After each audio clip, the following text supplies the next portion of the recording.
Welcome back to another penny stock video. Today we're taking a look at ticker symbol AMS.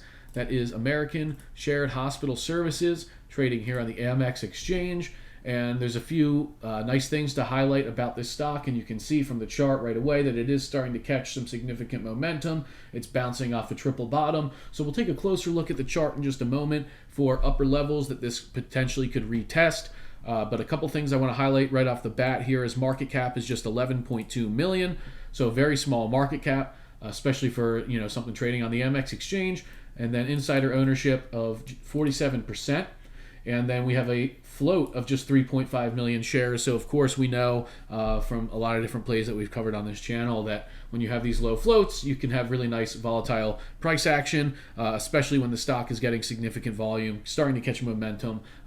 These low floats, they can squeeze really hard and you can get really nice returns on them, right? So that's very attractive right off the bat. And then let's take a look at this chart a little closer here. This is on bar chart, and this is a 1 year time frame. This is the daily chart. So again, I mentioned this triple bottom down here, so it formed a nice base. Now we're starting to pick up, right? So if we take a look at volume, Friday's volume was the most volume it's had in the past 52 weeks of trading. So that's very significant to note. And obviously there's that old adage, which is volume before price, right? So let's take a look at some of our upper levels, assuming this continues to squeeze into next week. We have a $1.80 gap to fill. We also have our 50-day moving average at $1.73. Okay, and then we have our 200-day moving average up here at $2.16. So that can be our first kind of target to hit after we get over this 50-day moving average. And then above that, you have this about $2.40 resistance / previous support line here, right, at 238. And then if you can get above that, we have a lot of room here, right? This is where it could get really interesting, is above that you have a lot of room, kind of this next big resistance level, which is at $3.10 a share. So a lot of nice upper levels to kind of target, assuming again that this carries momentum into next week.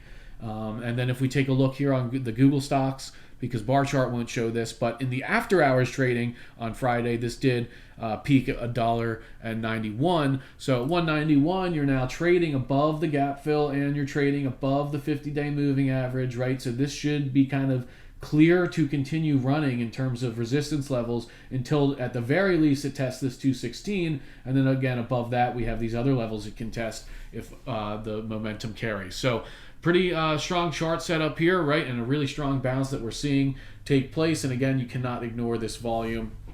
When you've had, when you have your biggest volume day in the past year, it really brings a lot of attention to the stock. So let's take a look here at their March 31st PR, which is their fourth quarter and full year 2025 financial results. A few things to highlight here.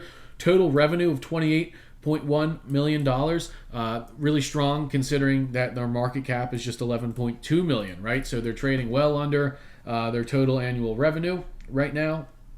And you can see their LINAC division, right? The LINAC revenue is 11.5 million on the year, which was a 35.4% increase. That's a 35.4% year-over-year increase on the LINAC revenue. So this particular part of their business is growing quite fast. Okay, and then there's a few things as well that we can take a look at in this annual report that they uploaded to the SEC last week. So they filed this annual report, and there's a few different things I wanted to highlight here. First of all, they have a strong presence in Latin America, right? In Puebla, Mexico, Mexico City, okay, Gamma Knife in Peru, right? So they have a strong business presence here in Latin America. And then another really big thing here is they talk about leasing has always been at the core of our business. In recent years, we streamlined our leasing segment to include 8 U.S. facilities: the Orlando Health Cancer Institute, Proton Beam Therapy Center, and 7 Gamma Knife centers located at health systems throughout the country. Okay, it says 6 of our Gamma Knife partners have signed long-term lease extensions, including a recently executed 10-year extension and Gamma Knife Esprit upgrade slated for completion in the fourth quarter of 2026. So obviously this 10-year extension is a really significant catalyst for this company that can happen this year. And then they also talk about their relationship with Orlando Health, very fundamental part of the Florida, medical infrastructure, medical sector. So they talk about they successfully executed a 7-year lease extension with Orlando Health. So they are really well positioned in these markets, and that's really positive long-term, right, going forward for this company. They have a lot of good stuff that they talk about in this full annual report. If you go check it out for yourself, I'm just kind of skimming through the highlights here for you. Okay.